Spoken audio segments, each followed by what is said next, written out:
तुझ्या गरीब आईचा तू एकटाच आधार आहेस. मी कलेक्टर बनावं असं माझ्या आईचं स्वप्न आहे.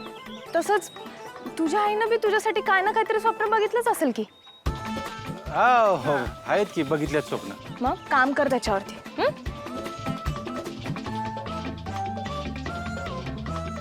महाराज, अरे मला ना एका गुंडाला हुडकायला तुझी मदत पाहिजे.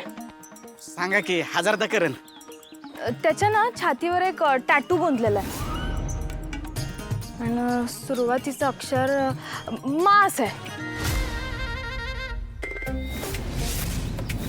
तू आता गुंडगिरी आधी करत होतास म्हणून जर तुला काय माहिती असेल तर सांग मला.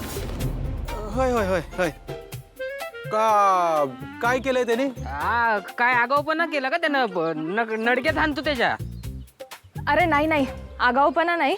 उलट माझ्या आईचे पैसे चोरीला गेलते ना, ते हुडकून द्यायला त्यानंच मदत केली.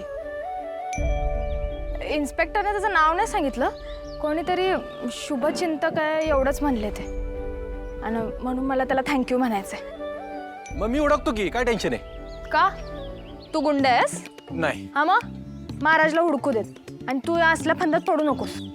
तुझ्या आईचं काय स्वप्न आहे ते पूर्ण कर. पटलं मला हे.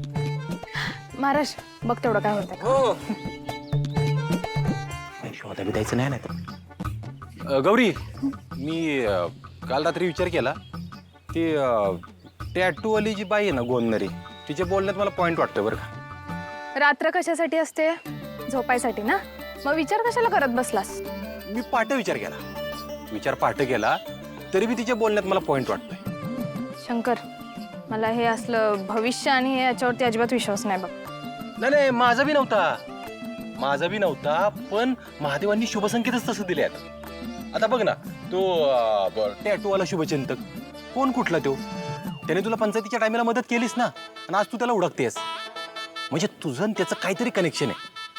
म्हणजे दोस्त म्हणून मी तुला सांगतोय, म्हणजे बाकी तू बघ. शंकर, त्या शुभचिंतकाने जरी मदत केली असली ना तरी ते बेकायदेशीरच होतं.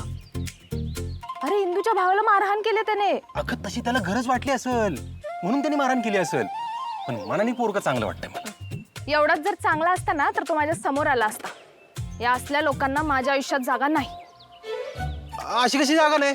जागा दिलीच पाहिजे. म्हणजे तू काल त्याच्याबद्दल सिरियसली बोलत होतीस ना, त्यावरून मला वाटतंय की त्याच्या प्रेमात विमात पडली असेल तर मला सांग.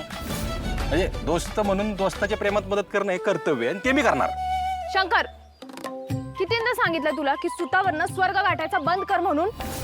आणि काय प्रेम बिम नाहीये माझं त्याच्यावर. त्याने आईला मदत केली म्हणून थँक्यू बोलून हिशोब चुकता करायचा होता, एवढंच. माझ्यासाठी माझा अभ्यास आणि माझ्या आईचं स्वप्न एवढंच महत्वाचं आहे.